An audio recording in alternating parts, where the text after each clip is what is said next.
এক ক্লান্তিকর দিনে এক মৎস্যজীবী ও তার সঙ্গী নদীর ধারে দীর্ঘ সময় ধরে অপেক্ষা করছিলেন, কিন্তু একটি মাছও জালে ধরা পড়ছিল না।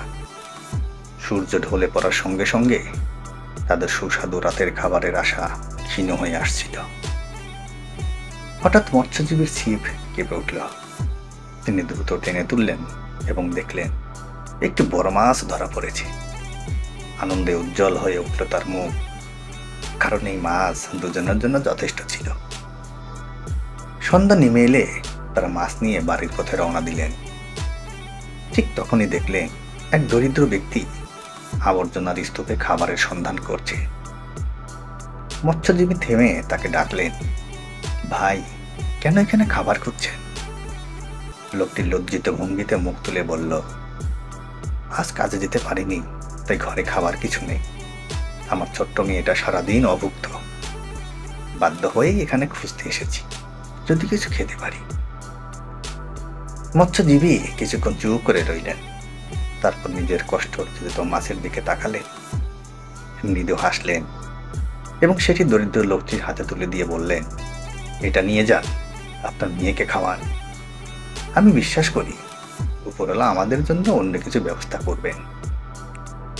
লোকটি বিস্ময়ে তাকিয়ে রইল, তার চোখ আনন্দ স্রোতে ভরে উঠল। কৃতজ্ঞতায় সে মৎস্যজীবীকে ধন্যবাদ জানালো ও প্রার্থনা করল যেন উপরওয়ালা তাকে আরো বেশি দান করেন। কিন্তু মৎস্যজীবীর সঙ্গে বিরক্ত হয়ে বলল, আমরা সারাদিন অপেক্ষা করে এই মাছ ধরলাম, আর তুমি এটাকে এক অপরিচিতের হাতে তুলে দিলে। এখন আমরা না খেয়ে বাড়ি ফিরছি। মৎস্যজীবী শান্তভাবে বললেন, আমি জানি আমি কি করেছি। কারো সাহায্য করতে হলে তাকে চেনা লাগে না। নিঃস্বার্থভাবে ভালো কাজ করাই প্রকৃত মানবতা। আর আমি দৃঢ় বিশ্বাস করি উপরওয়ালা আমাদের কখনো নিরাশ করবেন না, কারণ আমরা একজন ক্ষুধার্ত মানুষকে কষ্ট পেতে দিইনি। তার সঙ্গে বিদ্রুপ হয়ে বলল, তোমার এই বিশ্বাস যদি আমাদের পেট ভরাতে পারে তাহলে দেখব। তারা যখন বাড়িতে পৌঁছালো, কিছুক্ষণ পর দরজায় কড়া পড়ল। মৎস্যজীবী দরজা খুলে অবাক হয়ে গেলেন। দরজার ওপারে দাঁড়িয়ে সেই দরিদ্র ব্যক্তি, কিন্তু এবার সম্পূর্ণ ভিন্ন রূপে, সুন্দর পোশাক পরা, হাতে সুস্বাদু খাবার, কিছু অর্থ নিয়ে। লোকটি হাসি মুখে বলল, আপনি অবাক হচ্ছেন তাই না? আসলে আমি অতটা গরিব ছিলাম না যেমনটা আপনি ভেবেছিলেন। আমি এমন একজন মানুষ খুঁজছিলাম যারা নিঃস্বার্থভাবে সাহায্য করে।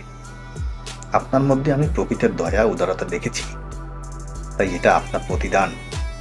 আর কাল থেকে আপনি আমার সঙ্গে কাজ শুরু করবেন, কারণ আপনি সত্যি ভালো কিছু পাওয়ার যোগ্য। মৎস্যজীবীর সঙ্গী অবাক হয়ে তাকিয়ে রইল, তারপর বিস্ময়ে বলল, তুমি ঠিকই বলেছিলে। আমরা শুধু না খেয়েই থাকছি না, বরং একটা কাজও পেয়ে গেছি। কিন্তু তুমি এত নিশ্চিত ছিলে কিভাবে যে উপরওয়ালা তোমাকে নিরাশ করবে না? মৎস্যজীবী হাসলেন এবং বললেন, আমি অদৃশ্য ভবিষ্যৎ জানি না, তবে আমি জানি উপরওয়ালার উপর ভরসা করলে তিনি কখনো নিরাশ করেন না। যখন তুমি বিনিময়ের আশায় নয়, বরং মন থেকে অন্যকে সাহায্য করো, তখন উপরওয়ালা তোমার জন্য একটা দরজা খুলে দেন যা তুমি কল্পনাও করতে পারবে না। তার সঙ্গী মাথা নত করল এবং বলল, আজ আমি এক মহান শিক্ষা পেলাম। এখন থেকে আর কখনো কারো সাহায্য করতে দ্বিধা করব না। উপরওয়ালার অশেষ কৃপা, তিনি আমাকে এই উপলব্ধির পথে পরিচালিত করেছেন।